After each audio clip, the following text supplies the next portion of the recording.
A continuación tenemos la participación del doctor Cristian Guzmán Napuri, quien es abogado por la Pontificia Universidad Católica del Perú, profesor de Derecho Administrativo en dicha Casa de Estudios y en la Universidad de San. Le pido lo recibamos con un aplauso. En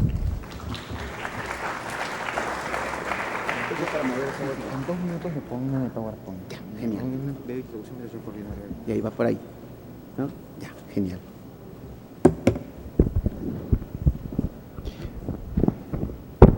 Bien, ante todo, muy buenas tardes, noches, ya casi, ¿no? No, ya está oscureciendo. Lo que pasa es que en el verano tiende a oscurecer más tarde, ¿no? Entonces ya, cuando uno está acá metido, no sabe si ya son tardes o noches, ¿no?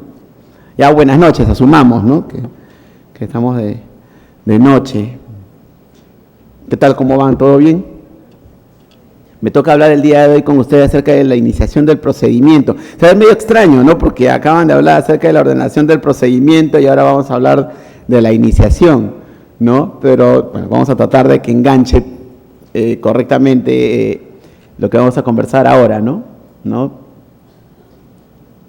Ya han visto ustedes qué cosa es el procedimiento administrativo, ¿no?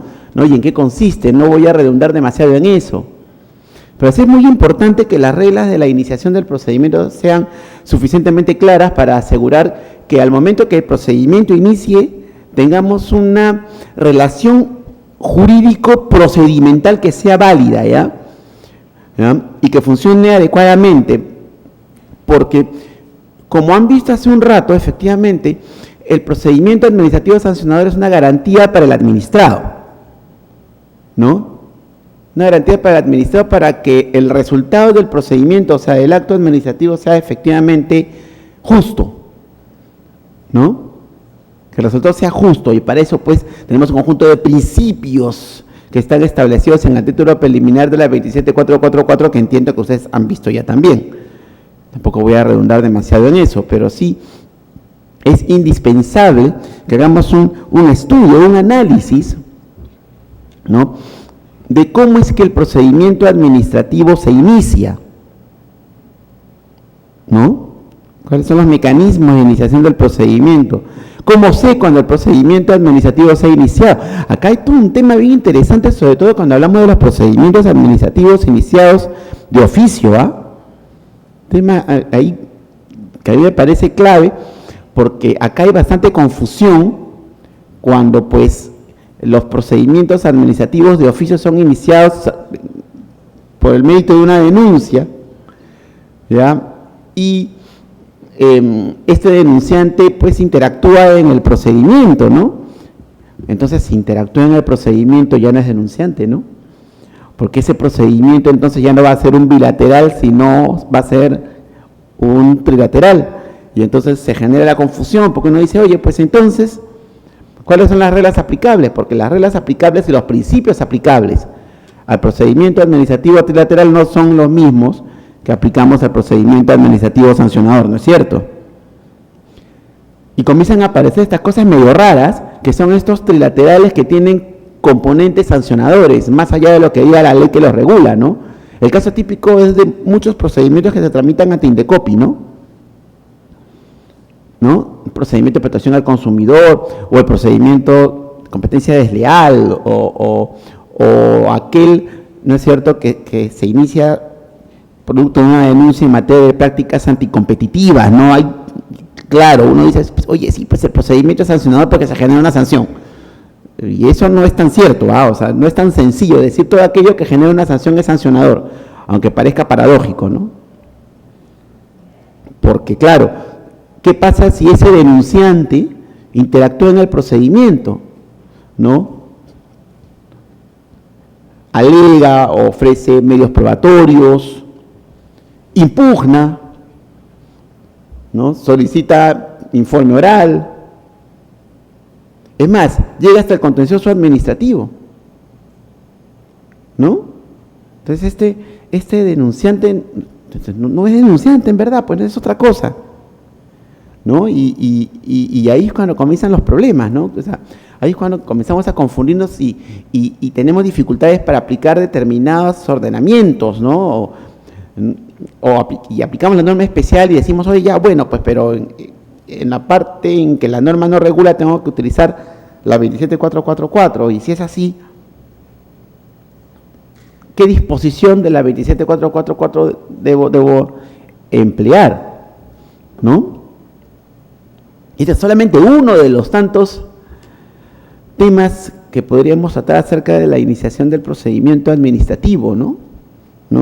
Y en ese orden de ideas, ¿no?, vamos a primero establecer el concepto, ¿no?, de iniciación, ¿no? Va a ser el conjunto de actos, ¿verdad?, que nos llevan a una relación procedimental entre el administrado y la administración.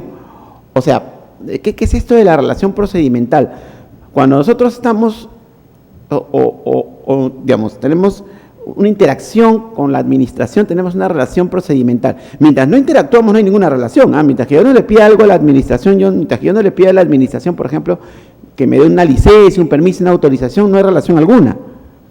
Mientras la administración no me notifique, con el acto de inicio del procedimiento, por ejemplo, en un procedimiento administrativo sancionador, no hay relación alguna, ¿no? Todavía no hay relación alguna. No ha iniciado el procedimiento aún.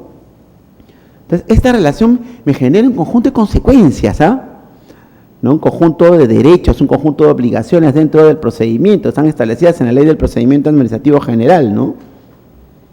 Determinadas obligaciones, determinados derechos. 1, 2, genera la obligación de la administración de resolver, ¿no?, sin perjuicio de los silencios aplicables, ¿no? O sea, tengo silencio administrativo positivo, silencio administrativo negativo, dependiendo de lo que corresponda, así es que estamos en un procedimiento administrativo de evaluación previa. Porque si es un procedimiento administrativo de aprobación automática, presento la solicitud está conforme los anexos, entonces me van a entregar el cargo y con eso ya puedo ejercer mi derecho. Pero en los procedimientos administrativos de evaluación previa, pues existe el silencio, pero no obstante que existe el silencio, la administración tiene bajo responsabilidad la obligación de resolver. Es un elemento clave de la relación procedimental,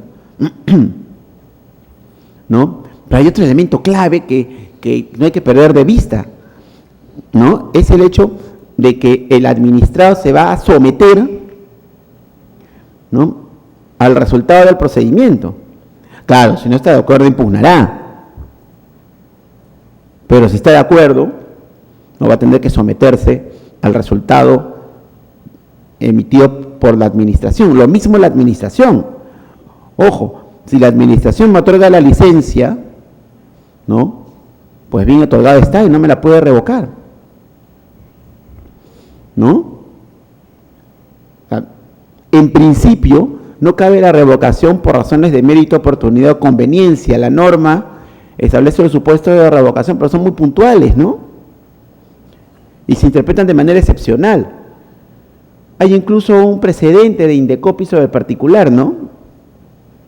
Incluso un precedente en el que Indecopi se pronuncia y señala cuáles son los ámbitos de la revocación. Con lo cual no puedo, pues, de buenas a primeras dejar sin efecto un acto administrativo, ¿no? Y si esto ocurre, pues tengo el contencioso administrativo para poderme defender. Entonces, esto es importante que lo tengamos en cuenta, ¿no? Esa sujeción que genera el procedimiento administrativo una vez que se ha iniciado. Mientras no hay procedimiento administrativo, no hay sujeción alguna, ¿no? Pero una vez que el procedimiento administrativo inicia, existe una sujeción, pues, ¿no? Por ejemplo, en el procedimiento administrativo sancionador, esa sujeción proviene de la potestad sancionadora, ¿no? Si la sanción está bien impuesta, pues se tiene que ejecutar, ¿no es cierto? O sea, el efecto de la potestad, y sobre todo de la potestad sancionadora, es generar un poder jurídico que obliga a aquel que es el objeto de este poder jurídico a soportarlo, salvo que el poder jurídico se ejerza ilegalmente. Sí, pues, porque si se está ejerciéndose ilegalmente, vulnera mi derecho, vulnera mi interés, puedo impugnarlo, pero mientras tanto no. O sea, si la sanción está bien impuesta, no estoy de acuerdo con la sanción, o en todo caso impugné, me fui al contencioso administrativo y perdí, no hay nada que hacer. Me tengo que someter al resultado, del procedimiento administrativo sancionador. No hay nada más que discutir, una vez que la sanción queda firme, se entiende. ¿no? Pues me tengo que someter. Hay diversas potestades. Ahí estas potestades se canalizan, a través de los respectivos procedimientos administrativos.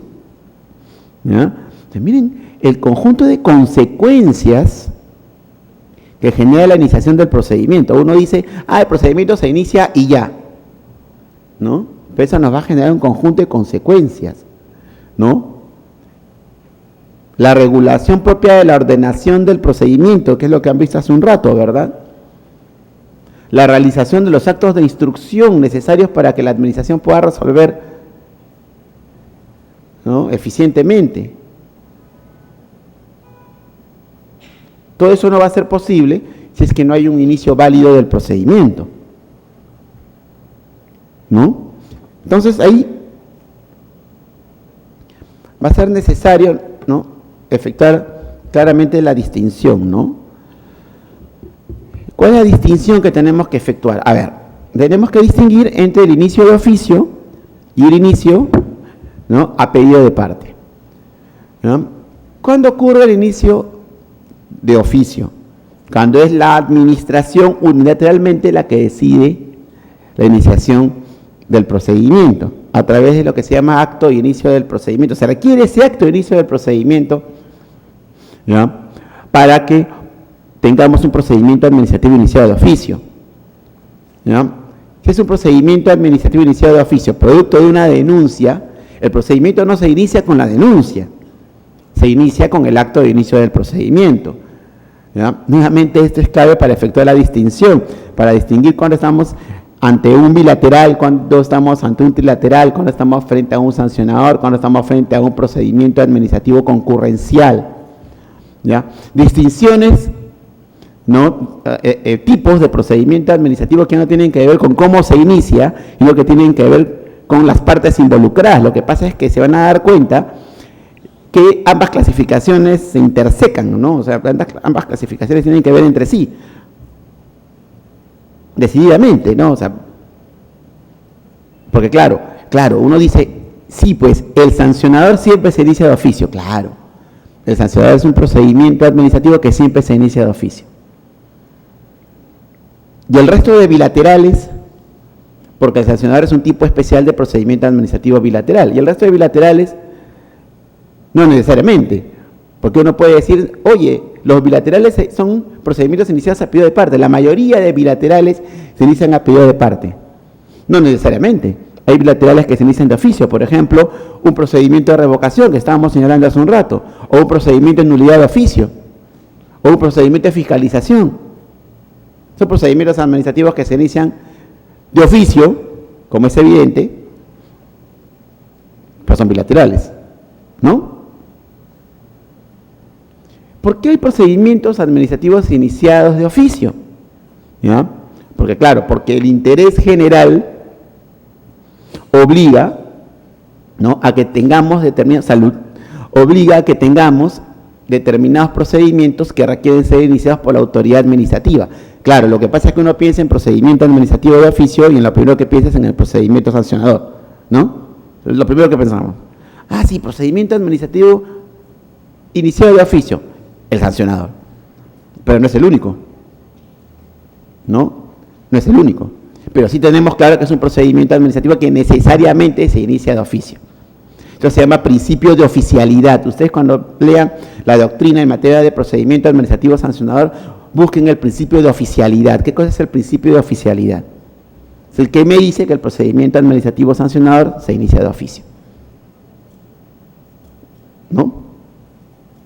Entonces miren esta distinción, es muy importante, ¿no?, que tengamos claro cuando estamos frente a un procedimiento administrativo iniciado de oficio.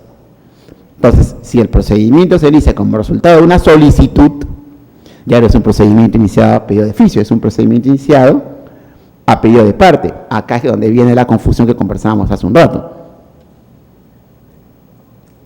¿no? Claro, porque si el denunciante va a dar inicio, aunque suene redundante, al procedimiento administrativo, ya no tenemos un procedimiento administrativo sancionador. Probablemente lo que tengamos es un trilateral con elementos sancionadores, ¿no? Un trilateral que posee, ¿no?, todo un ámbito sancionador, con lo cual hay que determinar claramente cuál es el ámbito trilateral o contencioso del procedimiento y determinar además cuál es el ámbito sancionador propiamente del procedimiento. Es más, si las partes dejan de estar en conflicto, muy probablemente cese el procedimiento administrativo en su ámbito trilateral, pero en el ámbito sancionador probablemente continúe, ¿no? Como pasa con varios procedimientos administrativos en el ordenamiento jurídico. ¿No es verdad? Entonces, ahí es muy importante, entonces, que efectuemos la distinción. Ahora, ¿cómo ocurre el inicio de oficio? Hay varias modalidades, entonces, de inicio de oficio. Primero, ¿no es cierto?, cuando hay una autoridad superior, ¿no es cierto?, que fundamenta el inicio del procedimiento. ¿Ya? Es muy extraño, ¿no?, que sea el superior jerárquico el que le diga al inferior jerárquico que inicia el procedimiento. ¿Existen casos? Sí. Sí existen, o sea, existen varios procedimientos, por ejemplo, algunos que se tramitan ante Indecopi, en donde es la autoridad sancionadora superior de la autoridad instructora, ¿ya?, la que ordena el inicio del procedimiento, pero la instrucción es realizada por la autoridad inferior, que es la autoridad instructora. ¿Cuándo ocurre esto? En supuestos en donde efectivamente la autoridad instructora y la autoridad sancionadora se encuentran separadas. ¿Ya? Eso se llama separación de funciones o separación de atribuciones. ¿Ya? Lo van a ver ustedes en muchos procedimientos administrativos sancionadores. También van a encontrar procedimientos administrativos sancionadores donde esa separación no ocurre. ¿No? Por ejemplo, Indecopi, por ejemplo, Susalud, por ejemplo, OEFA. ¿Ya? Ahí van a tener esa separación. ¿Ya? Contraloría. ¿Ya? Pero, por ejemplo, en OCE, o más precisamente, en el Tribunal de Contrataciones, no van a encontrar esa separación. Es más, el procedimiento hace sustancia en instancia única, ni siquiera hay superior jerárquico. El procedimiento hace sustancia en el tribunal y se acabó. No solamente no hay separación de autoridades, sino tampoco hay apelación.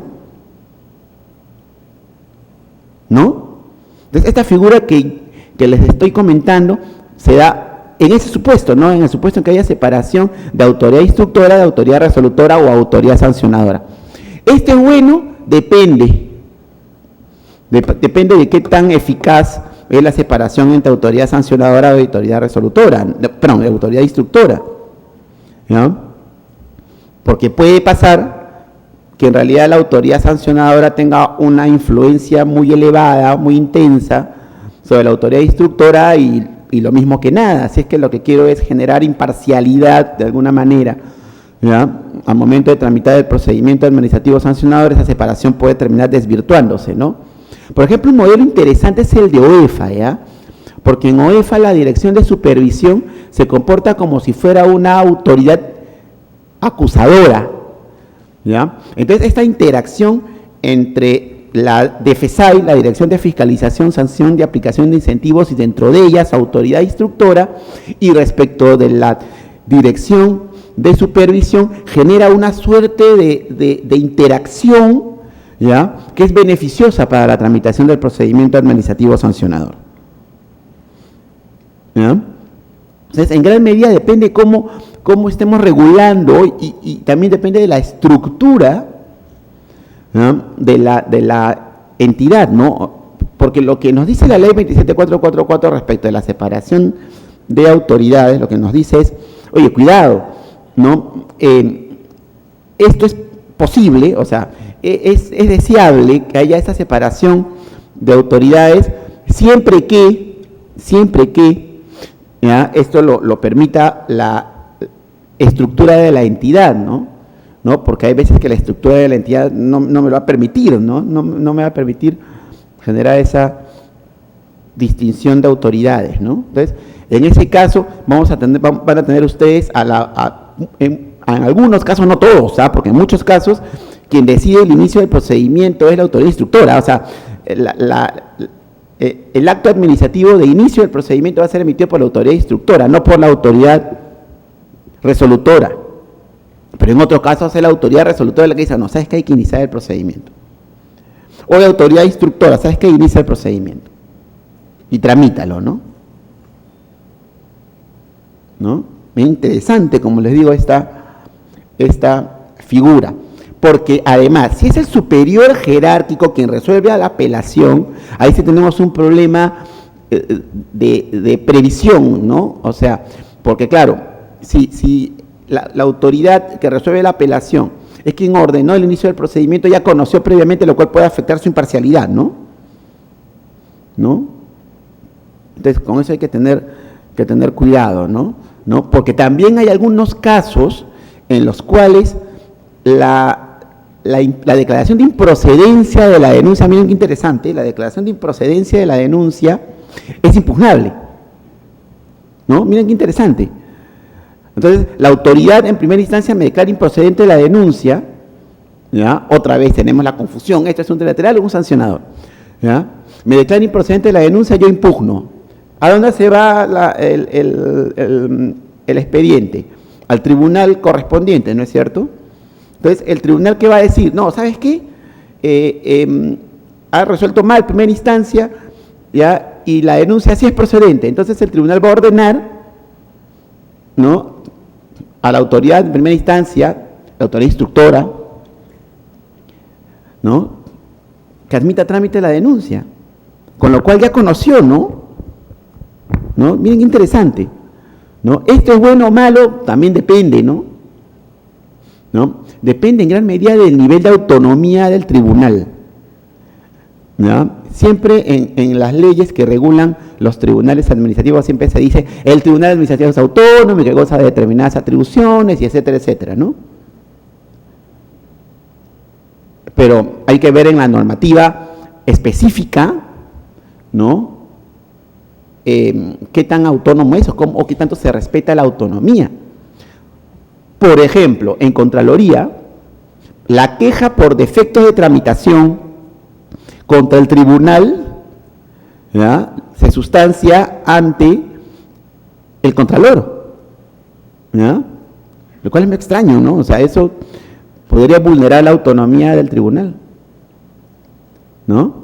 En cambio, en su salud, yo soy presidente del Tribunal de su Salud, ¿ya?, la queja, la sustancia, se sustancia ante el Pleno, ¿no? La queja contra una sala se sustancia ante el Pleno.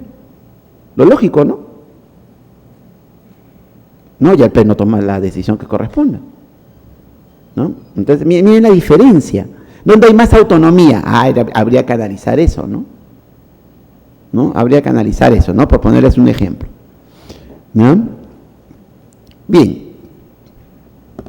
En segundo lugar, tenemos la motivación, ¿no?, que se basa en el cumplimiento de un deber legal, ¿ya?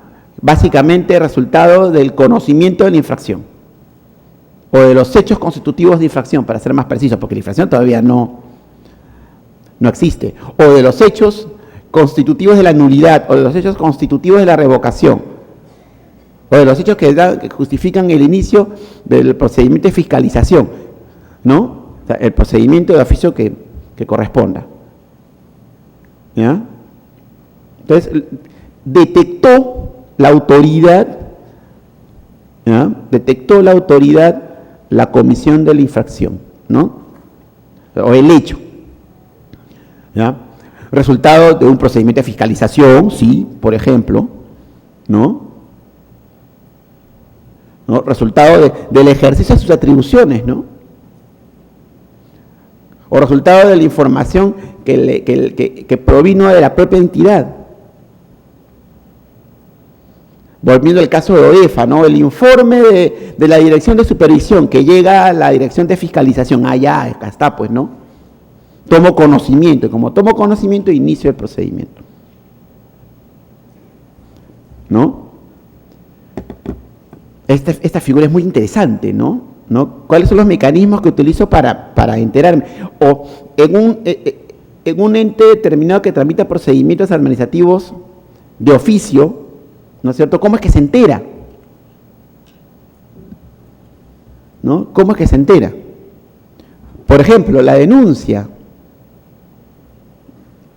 ¿no? El caso de la denuncia, ¿ya? Y es el caso más interesante de todos, en verdad es el que a mí más me llama la atención, porque, bien, ¿hasta dónde le vamos a dar atribuciones al denunciante dentro del procedimiento administrativo sancionador?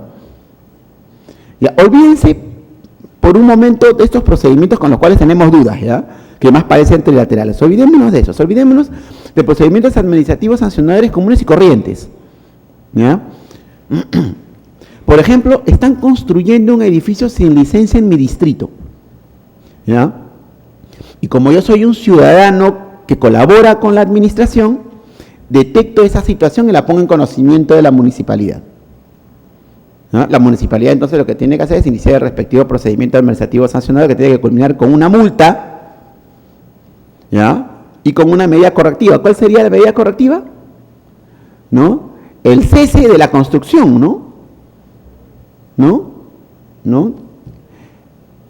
Pero acá hay una distinción, cuidado, porque, miren, es el mismo procedimiento, ojo, es exactamente el mismo procedimiento, pero hay una diferencia, y que a mí me parece sustancial, entre que el inmueble que se está construyendo esté a 4 cuadras de mi casa o lo tenga al costado. Si lo tengo a 4 cuadras de mi casa, ¿estoy interesado en el resultado? No, más allá, ¿no?, de mi satisfacción por haber colaborado con la administración. ¿No es cierto? Pero si tengo la construcción a mi costado, sí estoy interesado en el resultado del procedimiento, ¿sí o no? ¿En qué estoy interesado? ¿En la multa? No, la multa no me importa. Estoy interesado en la medida correctiva. ¿No es cierto? Entonces, ¿qué es lo que pasa? Hay una diferencia, el del denunciante propiamente dicho, aquel que no está interesado en el resultado, ¿ya?, y el quejoso, el denunciante quejoso, simplemente quejoso, ¿no? El quejoso sí está interesado en el resultado del procedimiento. Y pregunta, ¿a ese quejoso no deberíamos darle alguna prerrogativa en ese sentido? Por ejemplo, en el caso del procedimiento que se sigue respecto de los notarios, existe esta figura, ¿ya? O sea, el quejoso va primero al Tribunal de Honor del Colegio de Notarios, o sea, el procedimiento se sustancia ante el Colegio de Notarios, ¿ya? Y luego esto es susceptible de ser apelado ante el Consejo de Notariado. ¿Dónde está el Consejo de Notariado? En el MINJUS, en el Ministerio de Justicia y Derechos Humanos, ¿no? Entonces, miren, qué interesante. Entonces, el quejoso puede impugnar. Sí, qué interesante. Eso no quiere decir que el procedimiento sea un trilateral, ojo, ¿no? Pero sí, pues, el quejoso puede impugnar. ¿Y el quejoso podría irse entonces a un contencioso administrativo? Buena pregunta. Pareciera que no, ¿no? Pero sin embargo, han habido quejosos que han recurrido al Poder Judicial y el juez ha admitido la demanda. Ojo, que declare fundada es otra discusión, pero ha admitido la demanda, lo cual es interesante, ¿no? Porque ahí el juez admite que hay interacción. Oye, pero este es un denunciante. O sea, yo soy el notario y digo, oye, pues espérate un rato, él es un quejoso, es un denunciante, ¿no?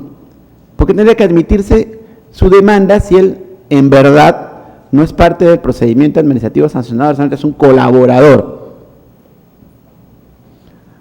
¿No? Entonces es un detalle que es importante que analicemos, ¿no? Como les digo, al margen de los procedimientos, por ejemplo, que se tramitan ante Indecopi, que ahí sí me generan muchísima controversia, mucha inquietud de determinar, oye, pues bien, pero ¿cómo opera la aplicación aquí del concepto de denunciante, ¿no? O más bien, ¿estamos utilizando correctamente el concepto de denunciante? Es lo que tendríamos que preguntarnos, ¿no? Bien, y finalmente un mecanismo de inicio del procedimiento administrativo de oficio que no está en la parte general de la ley, sino que está cuando se regula el procedimiento sancionador, ¿ya?, que es el pedido que hacen otras entidades, ¿ya?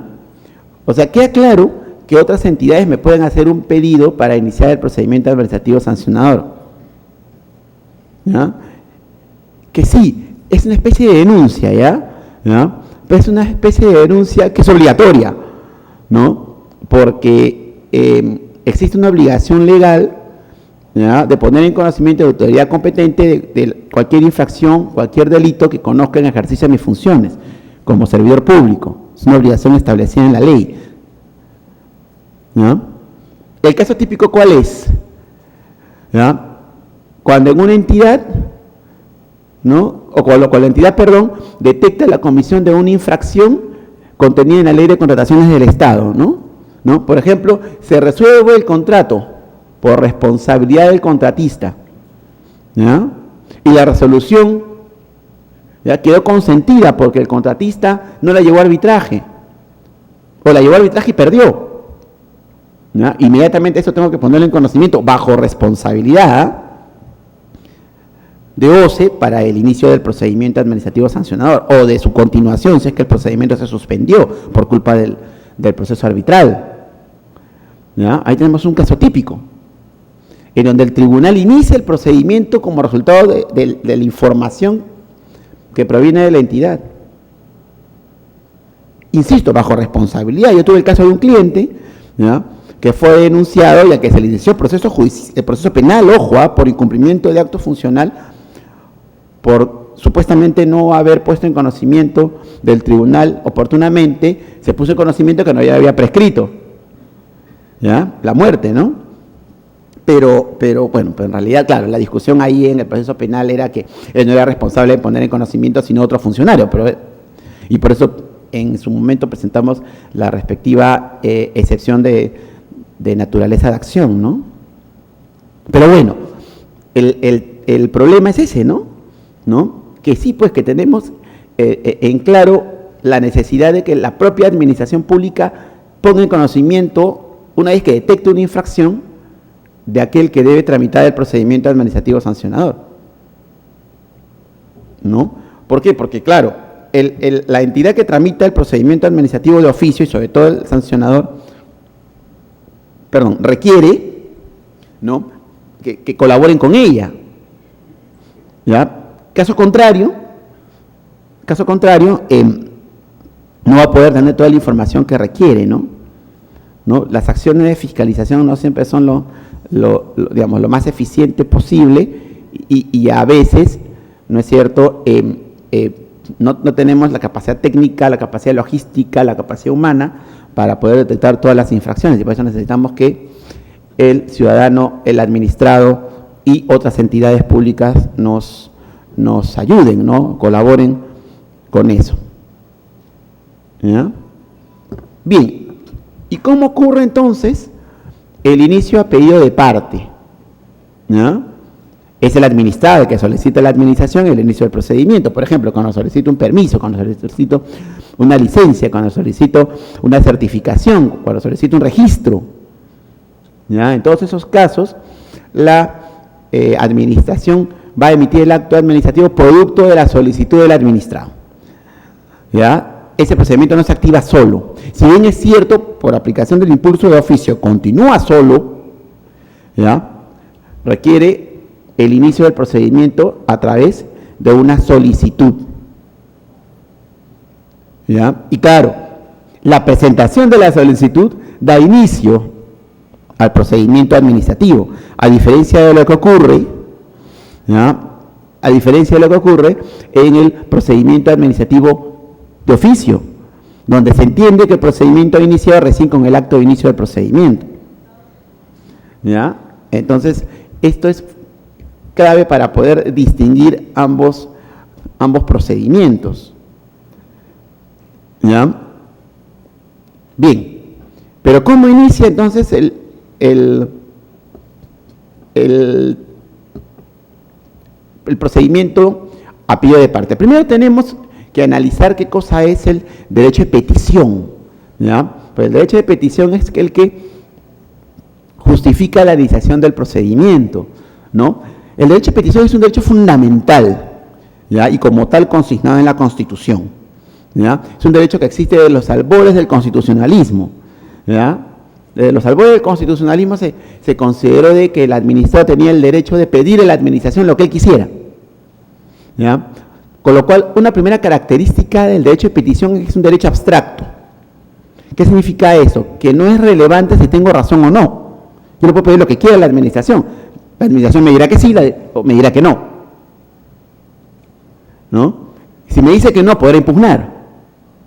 Y si me dice que sí, todos contentos porque voy a poder ejercer mi derecho, ¿ya? Pero siempre voy a tener el derecho de pedirle algo a la administración y la obligación de la administración, producto de ello, de contestarme. ¿Ya?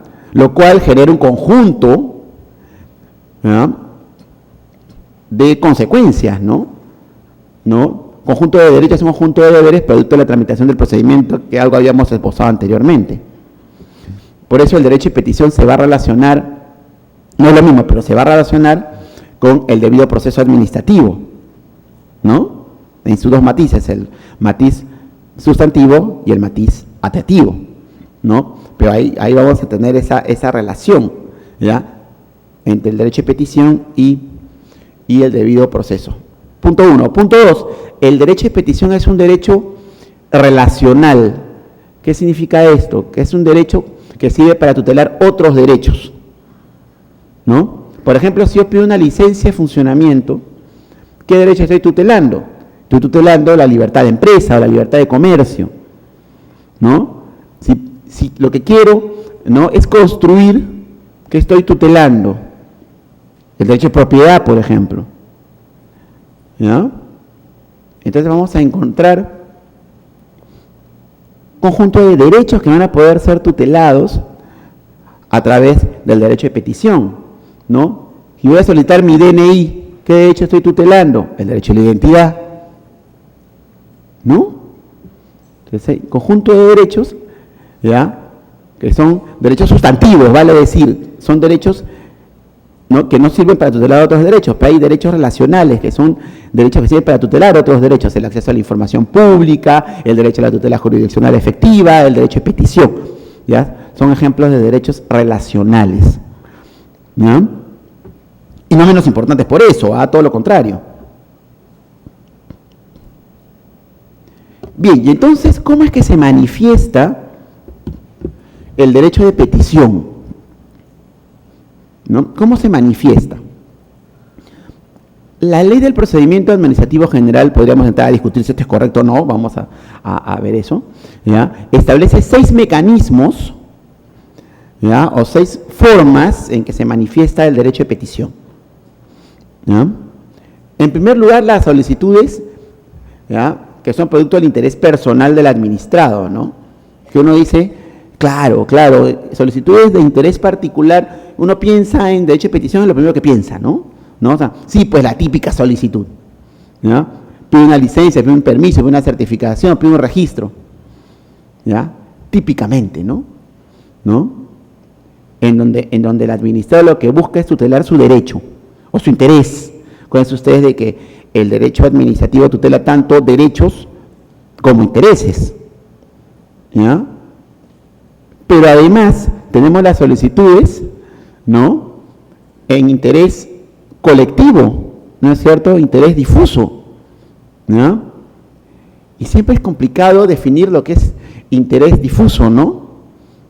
Claro, cada vez que pregunto ejemplos de interés difuso siempre me dicen medio ambiente, y ahí nos quedamos dando vueltas, ¿no? Medio ambiente, a ver, ¿qué más ejemplos hay? Consumidor, y de ahí que hay, patrimonio cultural probablemente, y ahí se acabó el listado, no hay más intereses difusos, ¿no? Siempre he sido un crítico del concepto de interés difuso, ¿no? Porque es tan inasible, ¿no? O sea, es un interés que es de uno y que es de todos a la vez y que no tiene un digamos, detentador específico.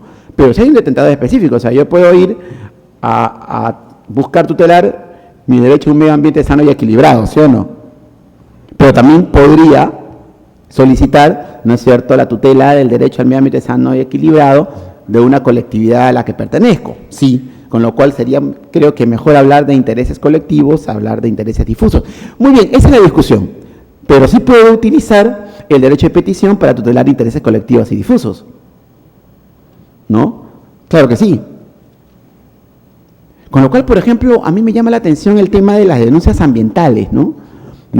Porque hay toda una regulación respecto a las denuncias ambientales que se realizan ante OEFA, ¿no? Es una regulación muy interesante que sirve justamente para que el ciudadano pueda denunciar y OEFA pueda tramitar estas denuncias y pueda sancionar a quien contamina, ¿no? Sin duda, eso es muy útil, ¿ya? Pero lo interesante aquí es, y este denunciante, opera sobre la base de su interés, opera sobre la base del interés de la colectividad, con lo cual de repente no es un simple denunciante, ¿no?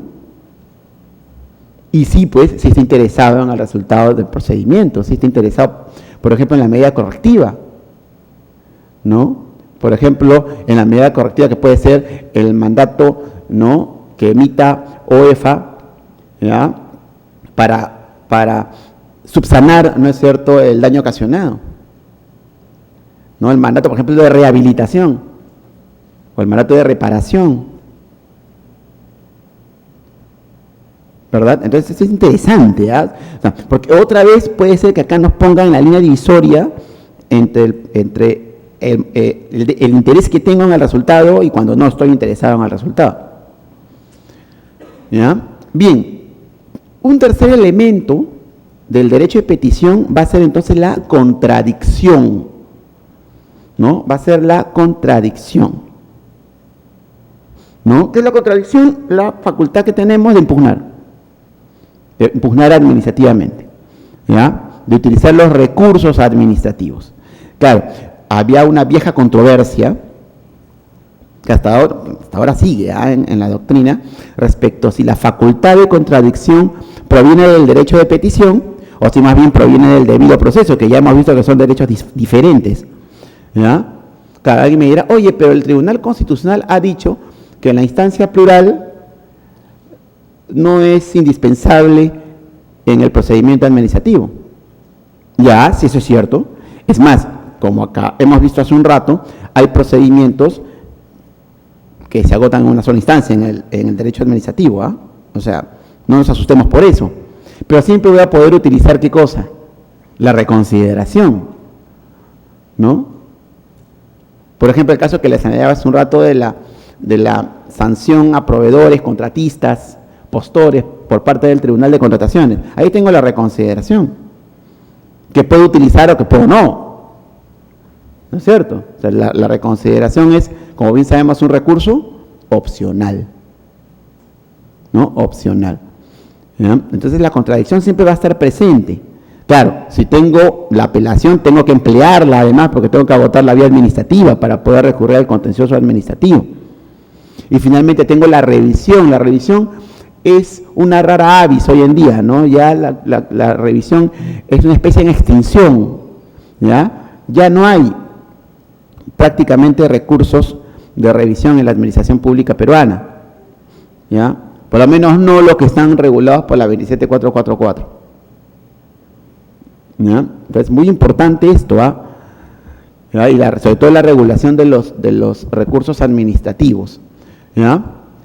Bien, la facultad de solicitar información pública, ¿ya?, que también es un derecho fundamental, que es el acceso a la información pública. Acá sí podemos discrepar, ¿no? Porque, claro, son derechos diferentes, ¿no? Son derechos diferentes con, además, finalidades diferentes, ¿ah? Porque desde el punto de vista objetivo, ya ustedes saben de que los derechos fundamentales tienen un ámbito subjetivo y un ámbito objetivo, el derecho al acceso a la información pública tiene por finalidad controlar a la administración. El derecho de petición no tiene por finalidad controlar a la administración, o sea, su finalidad es otra. Pero el acceso a la información tiene por finalidad, entre otras cosas, controlar a la administración. Con lo cual, podría ser controvertido y colocarlo dentro del mismo paquete, ¿no? Entonces, esto es importante que lo tengamos en cuenta. Y esto no debemos confundirlo con la facultad de consultar, son cosas diferentes. El pedido de información, ¿ya?, implica obtener información que ya está procesada, ¿ya? Simplemente dámela, pónmela en un CD, ¿no es cierto?, me la pones en mi memoria USB o me la das fotocopiada. Pero es información que ya está, ya existe. En cambio, el pedido de consulta implica información que todavía no está procesado. Implica que tú me contestes a una pregunta, a una duda, a una controversia que yo tengo, ¿ya?, pero me tienes que producir el informe o el dictamen. ¿Ya? No existe, ¿ya? Ahora, esto es bien interesante, ¿saben por qué? Porque hay entidades públicas que poseen lo que se llama atribución consultiva vinculante. ¿Qué significa esto? Que sus informes, ¿ya?, obligan, ¿no? Algunos obligan a la persona a quien se ha emitido el informe, pero en muchos otros casos, ¿ya?, el informe, ¿no?, obliga a todos, ¿no? El informe es vinculante para todos, ¿no? Interesante, ¿no? Entonces, claro, para efectos de la regulación de esta materia tengo que revisar los informes, ¿no? Es importante esto de la potestad de emitir consultas vinculantes, ¿no? Y finalmente, ¿ya?, las solicitudes de gracia también es un tema controvertido, ¿ya? O sea, peticiones respecto a las cuales la administración no necesariamente tiene que motivar porque son discrecionales, ¿ya? Cuando más bien hoy en día, siglo XXI, se señala mucho que más bien el acto administrativo debe carecer de discrecionalidad, ¿no? Porque el procedimiento administrativo es un procedimiento cognitivo, ¿ya? O sea, si cumples con los requisitos, te doy la licencia. Si no cumples con los requisitos, no te doy la licencia. Si cometiste la infracción, te sanciono. Si no cometiste la infracción, no te sanciono. O sea, 2 más 2 es 4, ¿sí o no? ¿No? Ahí no hay discrecionalidad. La administración, para efectos de los actos administrativos, entonces carece de voluntad. Yo sigo viendo en la doctrina, no voy a decir nombres, pero sigo viendo en la doctrina que dicen, o que se sigue diciendo, que el acto administrativo es una declaración de voluntad, ¿sí o no? ¿Sí o no que sale en la doctrina? Mentira, ¿eso dónde dice? Ustedes revisen la ley 27444 de cabo a rabo y la palabra voluntad no está en ningún lado. Por lo menos no enfocada en la administración. El acto administrativo no es una declaración de voluntad, el acto administrativo lo que es una decisión producto de un procedimiento cognitivo. Y en consecuencia, ¿cómo engarzan acá las solicitudes de gracia? Y además, ¿cómo es que se utilizan? ¿Ah? ¿Saben qué? El problema además es que están mal utilizadas. Por ejemplo, se utilizan en procedimientos de inversión privada, ¿ya? Por ejemplo, en obras por impuestos o en asociaciones público-privadas.